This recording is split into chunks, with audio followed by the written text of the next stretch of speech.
Have you ever experienced something you couldn't explain? A weird feeling around yet you've nothing to show. A chilling sound that sent cold shivers down your spine but soon disappeared into the morning mist. A terrible foreboding feeling something dreadful was going to happen, yet you just can't explain it. Most people brush off these incidents. They do not want to know what could have caused that electric charge in the air or that faint scream emanating from a deep, dark forest.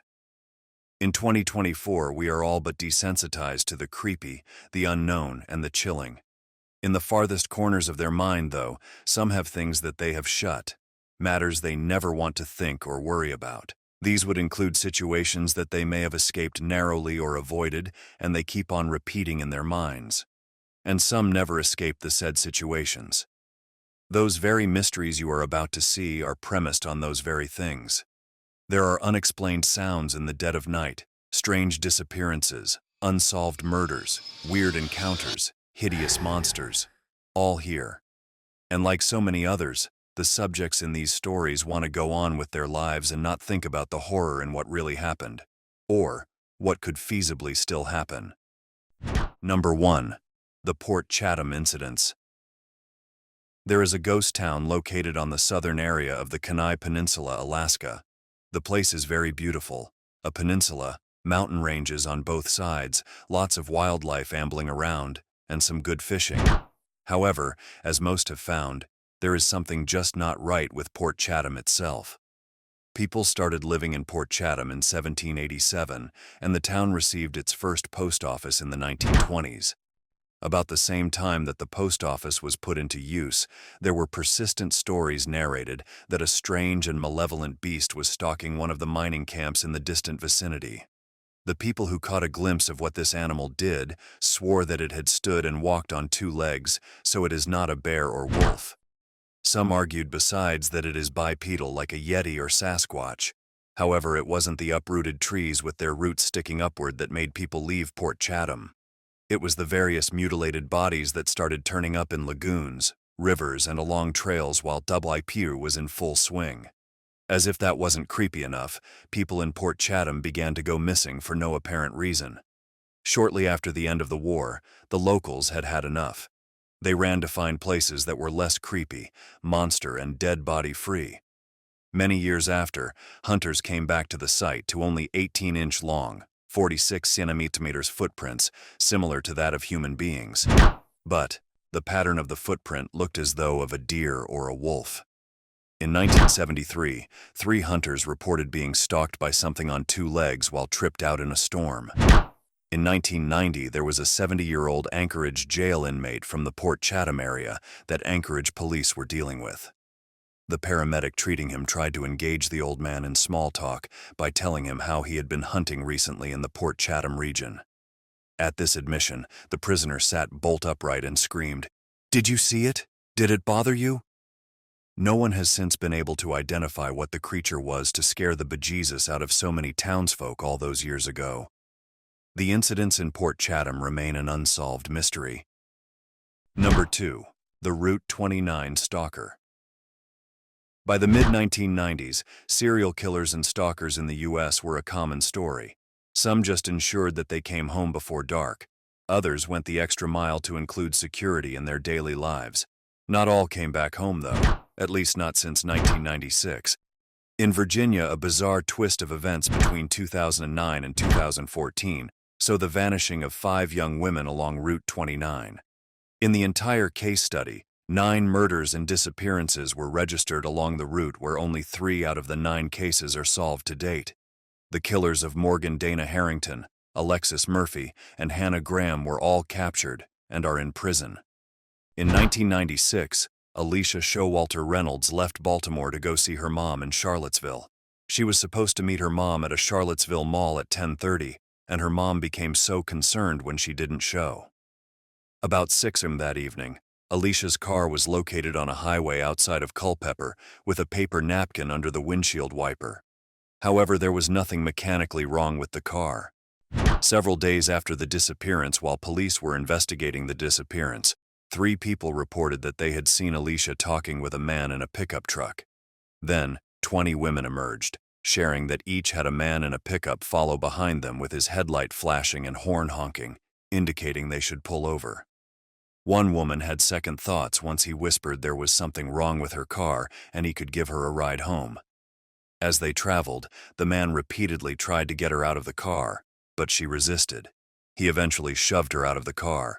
She tumbled out of the passenger seat, turned an ankle, and lived to tell the tale. Alicia Reynolds did not. Her body was found 15 miles southeast of Culpeper but 2 months after her disappearance.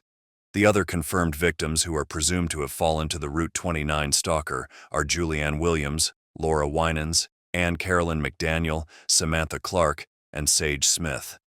These 9 victims, including Morgan Harrington, Alexis Murphy, and Hannah Graham, are part of the mystery of Route 29 stalker. Some police officers and investigators believe it may have been serial killer Richard Mark Evanitz, who was active in the area around the same time the victims disappeared. Somehow, the family of Alicia Reynolds urged the police to re-examine the case in 2023 after they raised concerns that a police sketch of the Route 29 stalker looked remarkably similar to the Gilgo Beach murder suspect Rex Hoyerman. But come 2024, there just isn't any evidence to prove anything, and the killer is still at large. Number 3. The ghost of Henry Wells, Alabama has always been known for its blood-curdling ghost stories, but more than often people just brush aside the stories of apparitions emerging out of nowhere. A ghost, after all, is just the product of an overwrought imagination or simply too much of alcohol talking, isn't it? What about the face in the courthouse window, though? The story begins like many a creepy urban legend. Long ago in the Pickens County Courthouse, Henry Wells set fire to the place and then was set upon by a bunch of do-gooders, as the tale is told. Soon after, he was seen standing in the courthouse window, claiming that he was innocent. As he gazed into the crowd and implored them, the lightning burst, burning his image into the window. Wells was said to be murdered by the crowd shortly, but he screamed to them, "If you kill me, I am going to haunt you for the rest of your lives."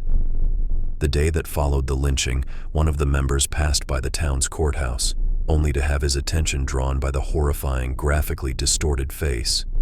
News of the ghastly face spread through town, and many people would pass by to take a look at it. It was impossible to erase the image from the window, regardless of soaping or treating with chemicals. And nobody could see it at all from inside the window. Now, when the weather turned stormy, people can still see the face in the window, hear loud wails emanating from the upper floors. Of course, this is the urban legend version, not the official version of events. But why could the face in the window keep appearing after the original pane broke? Then again, yet another version of the story avers that the pane with the Wells imprint is the only one in the courthouse that has never been destroyed, and the face is still there. Is this Henry Wells's actual likeness, or is there another, much more mundane explanation for this weird phenomenon? Number 4.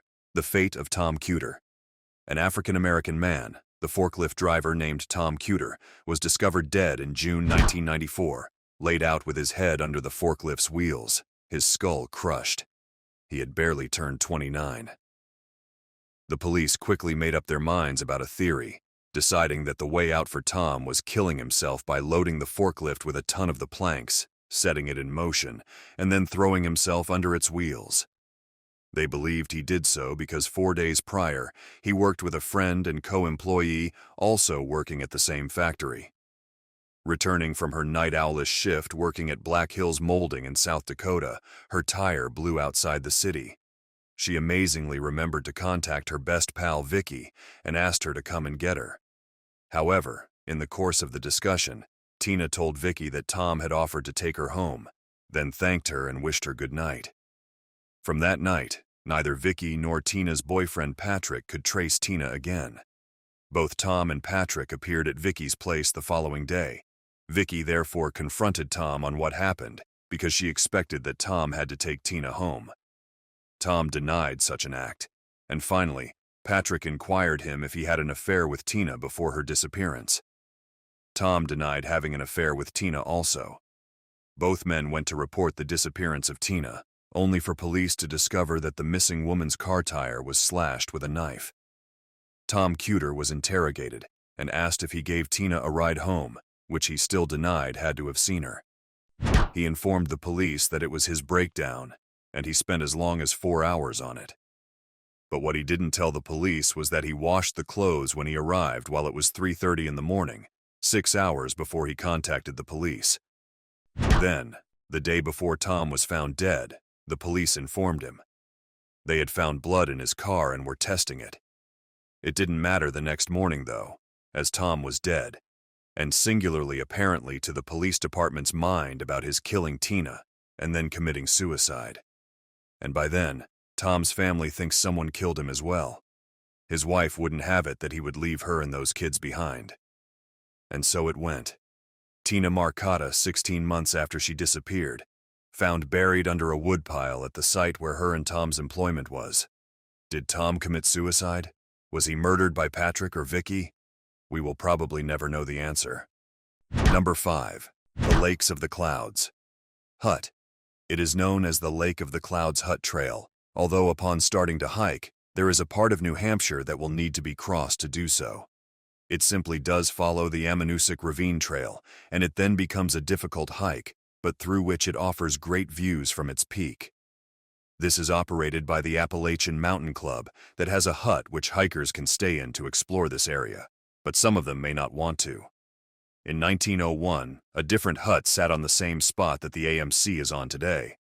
Like the AMC hut, that one was built to shelter hikers. The first hut was constructed for similar reasons, only after 2 hikers died trying to reach the summit of Mount Washington. Anyone who has tried the same will know that Mount Washington has some very unforgiving weather, not the least of which is the scorching wind. These were the conditions that had led to the main cause of those 150 hikers dying on this mountain. And, as reported by the terrified hikers, the souls of the 150 roam in that AMC hut up to date. An AMC member who was to go open the hut during the initiation of the hiking season never returned. When a rescue party found him, he was huddling under a sink, scared out of his mind. He told the rescuers he saw faces floating before him and could not leave. There have even been reports of those who insult the deceased hikers, finding themselves pushed by unseen hands. However, since there is no such thing as ghosts, right? What did the AMC member see that frightened him so badly? Who or what is knocking them about on the trail? And who is making off with the hikers' shoes to the extent that they have nailed them to the wall when they stay in the hut? Join us next time for another journey into the unknown.